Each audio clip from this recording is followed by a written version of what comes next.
ஏதோ ஒரு பிரச்சனையில் மாட்டிக்கிட்டீங்களா? ஏதோ ஒரு சூழ்நிலை நெருக்கத்தில் இருக்கீங்களா? ஏதோ ஒரு போதை பழக்கம், இல்லை மொபைல் அடிக்ட்டு, இல்லை ட்ரக்ஸு, எனிதிங். என்னை இவங்க கெடுத்துட்டாங்க, இவங்க எனக்கு ஆசை காட்டிட்டாங்கன்னு சொல்லிட்டு மற்றவங்க மேலே குறை சொல்லாதபடி. சில நேரம் நம்ம சொல்லுவோம், இந்த கவர்மெண்ட்டை குறித்து சொல்லுவோம்.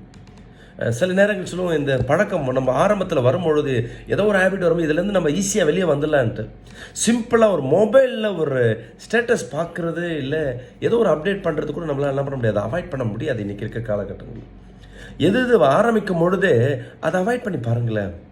சில கேம் கூட பாருங்கள், இந்த கேண்டி கிரஷ்னு ஒரு சின்ன ஒரு கேம் இருக்கும், குழந்தைகள் கேம் தான். ஆனால் அதை ஆரம்பிச்சிட்டிங்களா அதை விட முடியாது. ஸோ நம்மள மைண்டில் என்ன இருக்குன்னா, இதை விட்டுடலான்னு சொல்லிட்டு சின்ன ஒரு காரியம், இதெல்லாம் சர்வசாதாரணம் சொல்லிட்டு ஒரு காரியத்தை என்ன பண்ணுவோம், பெரிய காரியத்தை நம்ம சாதாரணமாக நினச்சிட்டு இருப்போம். ஆனால் அது நம்ம வாழ்க்கையில் பெரிய ஒரு நேரத்தையும், நம்ம சரீரத்தையும், நம்ம பலத்தையும் அது